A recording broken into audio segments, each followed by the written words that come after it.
Hello दोस्तों, कैसे हैं आप सभी। और मैं बिल्कुल ठीक हूँ। आप सभी स्वस्थ होंगे, मस्त होंगे अपनी अपनी लाइफ में। और मैं बस आज के ब्लॉग की शुरुआत कर रही थी तो मैंने कहा चलिए 2 मिनट आपसे बात कर लेती हूँ, फिर आगे का काम दिखाएंगे।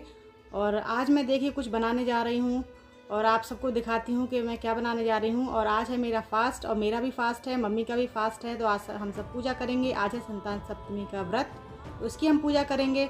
आपके यहाँ ये व्रत होता है नहीं, ये मुझे ज़रूर बताइएगा। और हमारे यहाँ तो ये व्रत किया जाता है, ये व्रत संतान के लिए किया जाता है। तो चलिए उसके लिए कुछ कुछ तैयारियाँ करनी पड़ती हैं, तो वो तैयारी आज हम करते हैं और यही मैं ब्लॉग में आपको दिखाऊंगी। और आपके यहाँ किस तरीके से इस व्रत को मनाया जाता है तो मुझे भी ज़रूर बताइएगा। और इसमें कुछ चीज़ें बनाई जाती हैं तो उसी के बारे में मैं आज आपको बताती हूँ। और इधर का जो क्षेत्र है बुंदेलखंड क्षेत्र, उसमें इस व्रत को मनाया जाता है। और सभी के यहाँ अलग अलग क्षेत्रों में संतान के लिए व्रत किया जाता है। तो जो इस क्षेत्र में है, कहीं कहीं अहोई अष्टमी मनाई जाती है, कहीं कहीं संतान सप्तमी का व्रत किया जाता है। और भी शायद कोई और व्रत किए जाते होंगे। जीवित पुत्री का व्रत है, वो भी संतान के लिए किया जाता है। तो शायद ये संतान के लिए अलग अलग व्रत किए जाते हैं। तो इसी तरह से मैंने भी संतान सप्तमी का व्रत किया है, तो उसी का मैं आज आपको बताती हूँ कि आज मैं उसके लिए क्या क्या कर रही हूँ। और आप भी मुझे बताइएगा कि आप क्या क्या कर रहे हैं। तो चलिए किचन में चल के उसकी तैयारी करते हैं। मुझे उसके लिए कुछ बनाना है। घर के काम हो गए हैं, मैंने नहा लिया है, कपड़े वगैरह धुल गए हैं, झाड़ू पोछा बर्तन सब सफाई हो गई है अच्छे से। और बस मुझे अब पूजा की तैयारी करनी है, क्योंकि इसके बाद मुझे श्रेष्ठा को लेने के लिए भी जाना है। तो ये भी एक काम है।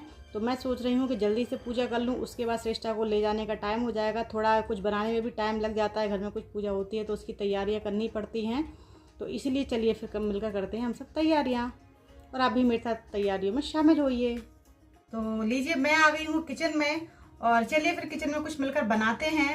और इसके लिए थोड़ा सा कुछ बनाना पड़ता है, तो चलिए उसकी मैं तैयारी करती हूँ। मैं आपको दिखाती जाऊंगी कि कैसे बनाते हैं, मैंने इसके लिए क्या क्या किया है। ठीक है, अब हम बनाते हैं मिलकर। ठीक है, तो मैं किचन में आ गई हूँ और मम्मी अभी मंदिर गई हैं।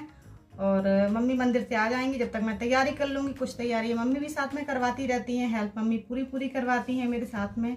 तो बस दोनों मिलके हम लोग पूजा कर लेंगे। घर में ये है नहीं, श्रेष्ठा के पापा है नहीं, वो ग्वालियर गए हुए हैं, श्रेष्ठा स्कूल गई हुई है।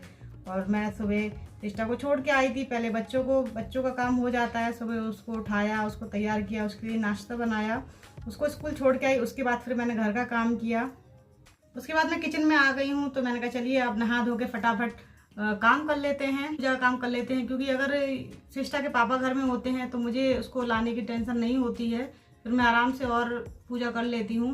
और अभी श्रेष्ठा को लेके आना है और काफ़ी टाइम हो जाता है, 2 बजे का श्रेष्ठा का टाइम रहता है। तो मैं तब तक ये सोच रही थी कि पूजा आराम से मेरी पूरी हो जाए तो वो ज़्यादा ठीक रहेगा, वरना फिर बहुत ज़्यादा लेट भी हो जाते हैं पूजा के लिए। तो चलिए फिर मिलकर करते हैं हम सब पूजा, और पूजा की तैयारियाँ मैं आपको दिखाती जाऊँगी कि मैं क्या क्या कर रही हूँ आज। आप इस पूजा की तैयारी कैसे करते हैं तो मुझे ज़रूर बताइएगा। और सबके यहाँ थोड़ी अलग अलग तैयारियाँ होती हैं, थोड़ा बहुत अंतर ज़रूर आता है सबकी पूजा में। तो मेरे यहाँ जो तैयारी होती है, मैं जिस तरीके से पूजा करती हूँ मैं वही बताऊँगी। वैसे मेरे जो मायके में जिस तरीके से तैयारियाँ होती है, बिल्कुल सेम कल्चर, सेम चीज़ें मेरे ससुराल में होती हैं। मैंने शुरू से मम्मी को ये पूजा करते हुए देखा है, अपनी मम्मी को नोएडा में। तो मुझे मतलब कुछ ऐसा बदलाव नज़र नहीं आया, बिल्कुल सेम चीज़ें मुझे यहाँ ससुराल में मिली हैं। तो मुझे कोई अंतर नहीं आता, पहले से बहुत सी चीज़ें मुझे पता थी, तो इसीलिए मुझे ज़्यादा कुछ फ़र्क नहीं पड़ा। बस थोड़ा बहुत अंतर होता है, तो इसमें कोई अंतर नहीं, वो तो हर घर का अलग काम होता है। तो इसीलिए ये तो मुझे पहले से पता था। तो इसलिए चलिए फिर आगे मिलकर करते हैं तैयारियाँ। आपके यहाँ किस तरीके से तैयारी की जाती है तो आप ज़रूर शेयर कीजिएगा कमेंट सेक्शन में। चलिए मिलकर बनाते हैं पुए। तो यहाँ पर मैंने पुए के लिए आटा मार लिया था। और इस आटे का कलर देख के आपको लग रहा है कि इसका कलर इतना डार्क क्यों है, क्योंकि ये गुड़ में माड़ा हुआ आटा है। तो जो लोग चीनी में मारते हैं तो थोड़ा आटे का कलर अलग होता है, पर मैंने इसको गुड़ में मारा था। और गुड़ में आटा लगाने से नुकसान नहीं करता है। तो इसकी रेसिपी मैं आपको आगे डाल दूंगी। और बहुत ही मेरे सॉफ्ट पुए बने थे, बहुत अच्छे पुए बने थे। तो आगे मैं इसकी रेसिपी आपके साथ ज़रूर शेयर करूंगी। तो इस आटे को मैंने गुड़ में लगाया था, गुड़ के पानी में, क्योंकि गुड़ ज़्यादा नुकसान नहीं करता है और चीनी खाना मैं ज़्यादातर अवॉइड ही करती हूँ। तो इसीलिए कुछ लोग चीनी में भी मार सकते हैं, जैसा आपको जो कंफर्टेबल हो आप उसमें लगा सकते हैं आटा। तो इसको मैंने गुड़ में लगाया था।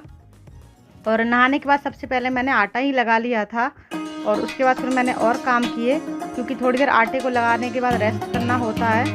तो फिर मैंने जब किचन में वापस आई थोड़ी देर बाद, तो फिर मैंने इस आटे को ठीक किया। और यहाँ पर देखिए मैंने ये पुए बना लिए थे। पुए इस तरीके से बनाए जाते हैं। यहाँ पर पर मैंने पुओं को तैयार कर लिया था और इसके बाद मैं इनको सेकने के लिए ही जा रही थी। और थोड़ी इनकी जो थिकनेस होती है मोटी होती है, पूड़ी से थोड़ी इनकी थिकनेस मोटी रहती है। तो जब मैं इसकी रेसिपी बताऊंगी तब मैं आपको डिटेल में बताऊंगी कि ये किस तरीके से मैंने बनाए थे। अभी तो मैंने आपको जल्दी जल्दी दिखाया है। यहाँ पर मैंने इनको फ्राई करना शुरू कर दिया था, तो इनको थोड़ी धीमी आंच पे फ्राई किया जाता है। तो अभी देखिए बन के तैयार हो गए, कितने सारे बने हैं। तो आप अंदाज़ा लगा लीजिए, मुझे इन्हें बनाने में थोड़ा सा टाइम लग गया था क्योंकि धीमी आंच पे इनको सेका जाता है। और बाद में आप इन्हें अचार के साथ खाइए, ये आपको बहुत टेस्टी लगेंगे। हमारे पूरे तैयार हो गए हैं और इनको बनाने में थोड़ा सा टाइम लगता है। मुझे बनाने में 1 से 1.5 घंटा पूरा लग गया है क्योंकि काफ़ी ज़्यादा मात्रा में बने हैं और गर्मी भी लगा दी, थोड़ा गर्मी का टाइम भी है। चलिए फिर आगे की तैयारी करते हैं और आगे पूजा में क्या क्या करना है आपको दिखाती चलती हूँ। चलिए फिर आगे चलते हैं। अभी किचन का काम हो गया है, फिर आगे पूजा का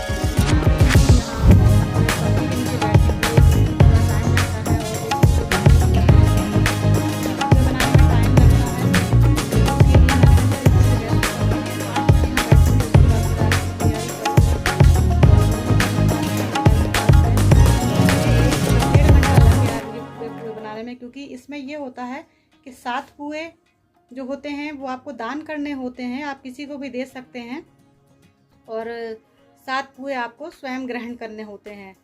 तो इसलिए एक व्यक्ति के 14 पुए बनते हैं। तो आप किसी को भी दान कर सकते हैं जिसको आपको देने का मन हो। जो इसको खाता है पहले देने से पहले पूछ जरूर लीजिए कि वो खाता भी है या नहीं, उसको अच्छे भी लगते हैं नहीं। तो उनका दान किया जाता है, पहले पूजन में रखे जाते हैं और फिर उनके ऊपर कुछ दक्षिणा रखने के बाद और वो 7 पुए दान किए जाते हैं। और जो 7 पुए होते हैं उनको आप स्वयं ग्रहण करते हैं।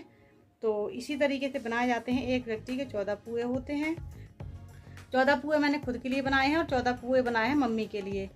और क्योंकि ये होता है कि और अगर एक्स्ट्रा बच जाते हैं, मेरे तो एक्स्ट्रा भी बन गए हैं, तो बाद में भी खा लेते हैं क्योंकि बाद में अच्छे लगते हैं, ये ऐसा नहीं है।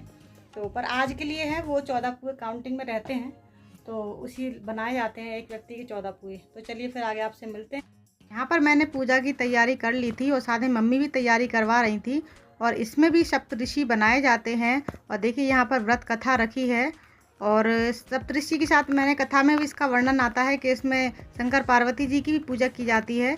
और यहाँ पर इसमें ये चूड़ी बनवाई जाती है, तो इसकी भी पूजा की जाती है।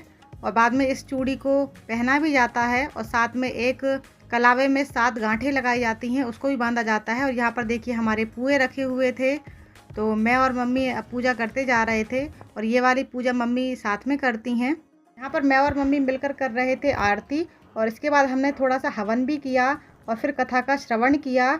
और फिर इसके बाद जो चूड़ी थी उसको हम पहन लेते हैं और कलावे को हाथ में बांध लेते हैं और हमारी पूजा बहुत ही आराम से संपन्न हो गई थी।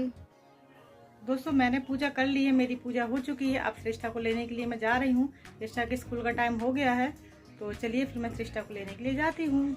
और आप सबकी पूजा हो गई होगी। आप किस टाइम पूजा आप लोग करते हैं तो मुझे बताइएगा। मैंने और मम्मी ने पूजा कर ली है और हमने जो उसका प्रसाद था पुए भी हमने खा लिए हैं। पुए हम दही के साथ खाते हैं और जो 7 पुए हैं वो बाद में दान कर दिए जाएंगे।